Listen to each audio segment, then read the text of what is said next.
ఇటీవల ఏ రాష్ట్ర ప్రభుత్వం విద్యార్థినుల కొరకు శక్తి స్త్రీ పథకం ప్రారంభించింది?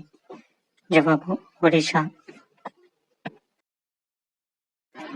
ఇటీవల ఏ దేశాన్ని WHO మలేరియా రహిత దేశంగా ప్రకటించింది?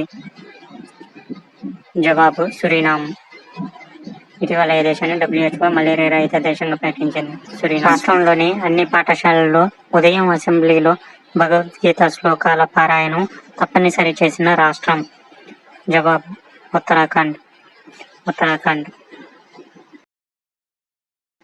మహారాష్ట్రలోని సాంగ్లీ జిల్లాలో ఉన్న ఇస్లాంపూర్ పేరును ఏ విధంగా మార్చారు? ఈశ్వర్పూర్. ఇటీవల అపాచీ హెలికాప్టర్లను భారత్ ఏ దేశం నుంచి దిగుమతి చేస్తుంది? అమెరికా. IMF నుంచి గీతా గోపీనాథ్ వైదొలుగుతున్నట్లు ఇటీవల ప్రకటించారు. ఆమె ఏ సంవత్సరంలో IMF తొలి మహిళా డిప్యూటీ మేనేజింగ్ డైరెక్టర్గా చేరారు?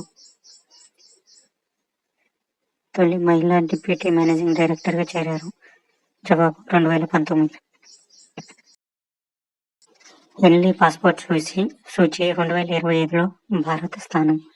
హెన్లీ పాస్పోర్ట్ సూచీ 2025లో భారత స్థానం 77వ స్థానం. ఫస్ట్ సింగపూర్, సెకండ్ జపాన్, దక్షిణ కొరియా, చివరి స్థానం ఆఫ్ఘనిస్తాన్. విఫా తుఫాన్ ఏ దేశంలో బీభత్సం సృష్టించింది? జవాబు: చైనా. పెన్ పింటర్ ప్రైజ్ 2025 విజేత? జవాబు: లైలా అబౌలేలా. స్వచ్ఛ సర్వేక్షణ్ 2024-25 అవార్డుల్లో వరుసగా 8వసారి పరిశుభ్ర నగరాల్లో మొదటి స్థానంలో నిలిచిన నగరం? ఇండోర్, మధ్యప్రదేశ్. 3 నుంచి 10 లక్షల జనాభా ఉన్న నగరాల జాబితాలో ఏ నగరం పరిశుభ్ర నగరంగా నిలిచింది? 3 నుంచి 10 లక్షల జనాభా. నోయిడా. జవాబు: నోయిడా. క్లీనెస్ట్ కంటోన్మెంట్ గా మొదటి స్థానంలో నిలిచిన బోర్డు సికింద్రాబాద్ కంటోన్మెంట్. సాధువులుగా వేషాలు వేసుకుని ప్రజలను తప్పుదారి పట్టించే వారిని గుర్తించి పట్టుకునేందుకు ఆపరేషన్ కాలనేమిని ఏ రాష్ట్రం ప్రారంభించింది? ఆపరేషన్ కాలనేమి. ఉత్తరాఖండ్.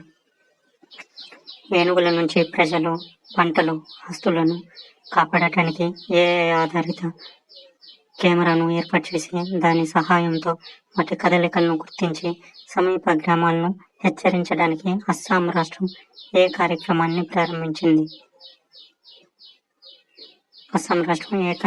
ప్రారంభించింది? జవాబు: గజమిత్ర. క్రూయిజ్ భారత్ మిషన్లో చేరిన తొలి రాష్ట్రం? గుజరాత్. దేశంలోనే మొదటి ఆక్వాటిక్ పార్కును ఏ రాష్ట్రంలో ప్రారంభించారు? దేశంలోనే మొదటి అస్సాం. ఇటీవల మరణించిన VS అచ్యుతానందన్ ఏ సంవత్సరంలో కేరళ సీఎంగా పనిచేశారు? 2006 నుంచి 11. ఇటీవల ఉపరాష్ట్రపతి పదవికి రాజీనామా చేసిన జగదీప్ ధన్కడ్ ఏ రాష్ట్రానికి చెందినవారు? రాజస్థాన్.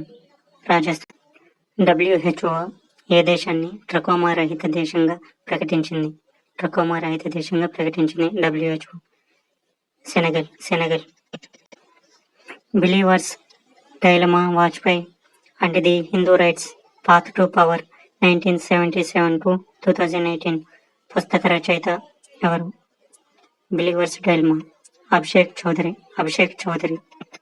ఇంటర్నేషనల్ సోలార్ అలయన్స్ 7వ ఆసియా పసిఫిక్ ప్రాంతీయ కమిటీ సమావేశం ఏ దేశంలో జరిగింది?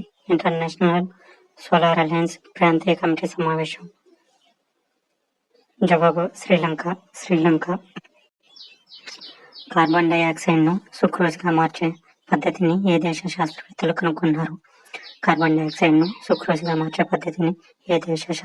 కనుగొన్నారు? జవాబు: చైనా. 2024 సంవత్సరానికి గాను కళింగరత్న అవార్డు ఎవరికి వచ్చింది? జవాబు: ధర్మేంద్ర ప్రధాన్. బ్రిటన్ పార్లమెంటు ఎన్నికల్లో కనీస ఓటింగ్ వయసు 18 ఏళ్ల నుంచి ఎన్ని సంవత్సరాలకు తగ్గించారు? కనీస ఓటింగ్ వయసు 18 ఏళ్ల నుంచి ఎన్ని సంవత్సరాలకు తగ్గించారు? 16 సంవత్సరాలు. 16. ప్రపంచ చదరంగ దినోత్సవాన్ని ఏ రోజు నిర్వహిస్తారు? ప్రపంచ చదరంగ దినోత్సవాన్ని ఏ రోజు నిర్వహిస్తారు? July 20. Indian golf premier league brand అంబాసిడర్గా ఎవరు నియమితులయ్యారు? Indian golf premier league brand అంబాసిడర్గా ఎవరు నియమితులయ్యారు? జవాబు యువరాజ్ సింగ్. యూకే ఇటీవల ఏ దేశానికి చాగోస్ దీవులను బదిలీ చేయడానికి అంగీకరించింది? చాగోస్ దీవులను బదిలీ చేయడానికి అంగీకరించింది యూకే. జవాబు మారిషస్. బ్రిక్స్ దేశాల స్థాపించిన న్యూ డెవలప్మెంట్ బ్యాంకులో చేరిన 11వ సభ్య దేశాలు. బ్రిక్స్ దేశాలు స్థాపించిన న్యూ డెవలప్మెంట్ బ్యాంకులో చేరిన 11వ సభ్య దేశాలు. 10 కొలంబియా, 11 ఉజ్బెకిస్తాన్.